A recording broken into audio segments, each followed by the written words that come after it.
Баршаңызға қайырлы күн. Сіздермен Айғаным Зулпиева. Менің YouTube каналыма қош келдіңіздер. Подписаться кнопкасын және қоңыраушаның белгісін басуды ұмытпаңыздар. Бүгін сіздермен ерітінділер және ергіштік бөлімі бойынша жиынтық бағалау тапсырмаларын бірге орындайтын боламыз. Орындалу уақыты бізде 20 минут. Бірінші тапсырмаға назар аударатын болсақ, заттардың суда ергіштігіне қарай жіктеңіз және әр түріне екі мысалдан келтіріңіз деген. Енді суретте байқап отқандарыңыздай қанықпаған, қаныққан және аса қанықпаған деп үш күйде болады.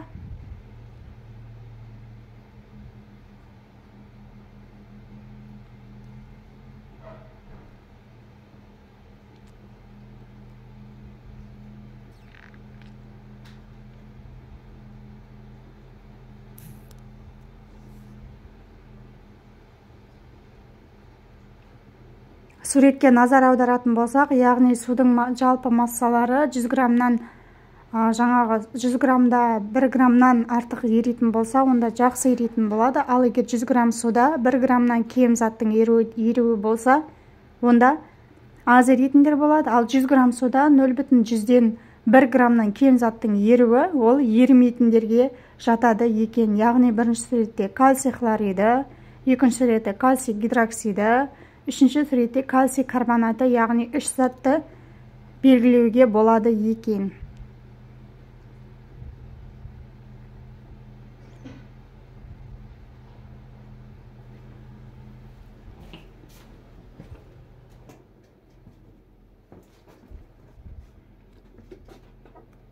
Екінші тапсырма. Натрий хлоридінің массалық үлесі 10%-тік массасы 300 грамм ерітіндісін даярлау үшін қажетті тұз бен судың массаларын есептеңіз дейді. Біз еріген заттың массалық үлесін табу үшін масса еріген затты масса ерітіндіге бөліп 100%-ға көбейтеміз. Яғни сол формуладан тағы екінші формула шығаратын болсақ, онда біз масса еріген затты табу үшін массалық үлесті көбейтеміз, жаңағы ерітіндіге бөлеміз 100%-ға, жалпы 100%-ға. Демек біз 10%-ді 300 граммға көбейтіп 100%-ға бөледі екенбіз, сонда 30 грамм шығады. Енді сіздерге ең керекті шарттарды айтатын болсам, мысалы кез келген есептерде осындай 1% бен масса берілетін болса, екеуін көбейтіп сразу 100-ге бөле саласыңдар. Енді біз судың массасын табу керекпіз. Масса еріген затты тауып қойдық, 30 грамм шықты.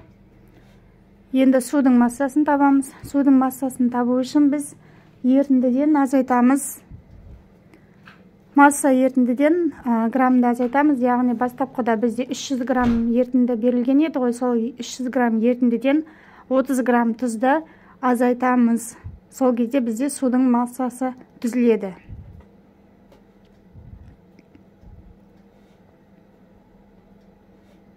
Яғни масса су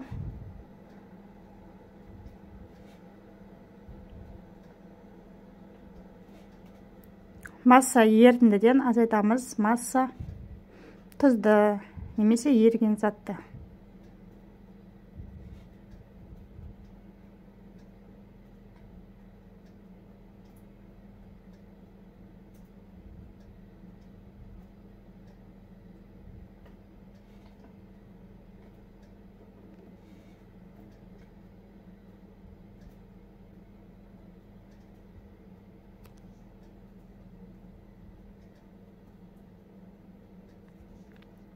Демек, біздің судың массасы бізде 270 грамм болды, тұздың массасы 30 грамм. Яғни 270 пен 30-ды қосқан кезде жалпы ерітіндінің массасы 300 грамм шығады екен. Яғни біз 300 грамм ерітінді дайындау үшін біз 270 грамм су аламыз да 30 грамм тұз алып есептейді екенбіз. Үшінші тапсырманың астында айран ұйыту үшін 4 килограмм сүтке 40 грамм ұйытқы салынды. Айран ұйытқының массалық үлесін есептеңіз.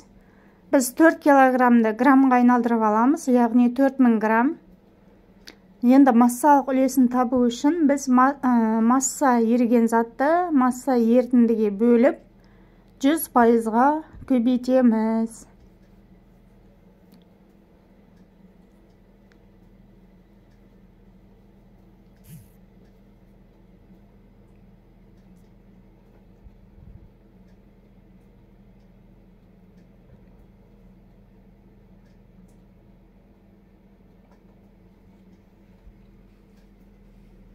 Яғни омега тең 440 граммды бөлеміз 4000 граммға.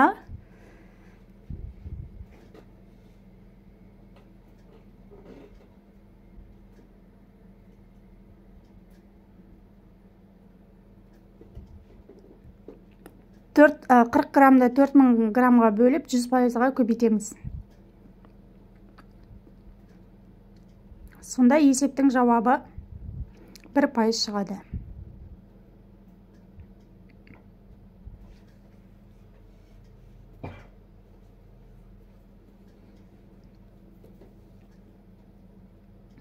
Ол тапсырмаға 2 балл беріледі. Енді келесі Б тапсырмасы.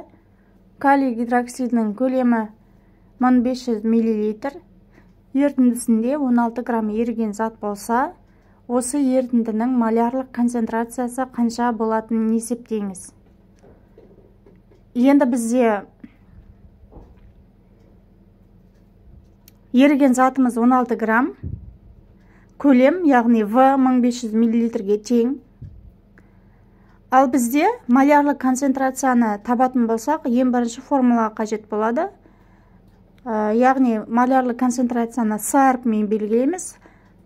М бөлінген үлкен мр көбейтілген В. Немесе екінші формуласы С тең жаңағы зат мөлшері бөлінген көлем болып есептеледі. Яғни зат мөлшерін табу үшін жеке массаны үлкен мрге бөлгенде пайда болады. Зат мөлшерінің өлшем бірлігі моль деп аталады. Енді біз бұл жерде 1500 мл ерітіндісін тауып аламыз. Яғни оны литрге айналдырып аламыз. Енді бізде масса үлкен мр ерітіндіні табу қажет. Яғни бізде калий гидроксиді берілген. Калий гидроксидінің мрін тауып аламыз. Калийдің атомдық массасы 39, оттектің атомдық массасы 16, сутектікі 1, жалпы массасы 56 грамм бөлінген моль болады.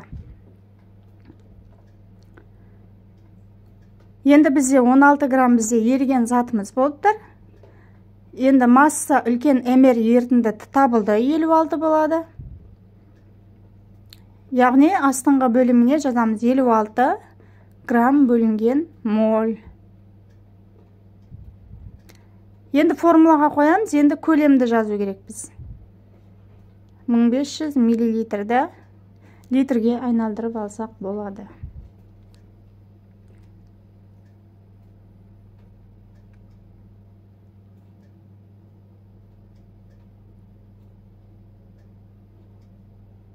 Яғни 1/5 литр болады.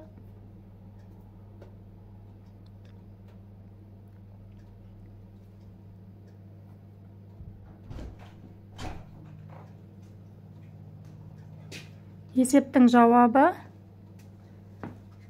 16 граммды бөліп 56 грамм моль көбейтілген 1,5 литр. Жалпы есептің жауабы бізде 0,19 литр бөлінген моль немесе молярлы.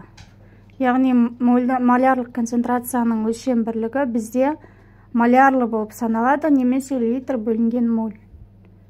Өлшем бірліктерін қысқартуды ұмытпаңыз. Саламатсыздар ма оқушылар, бүгін біз 8-ші сынып 3-ші Менің арнам сіздерге пайдалы болды деген үміттемін. Менің YouTube каналымда басқа да достарыңмен бөлісуді ұмытпа.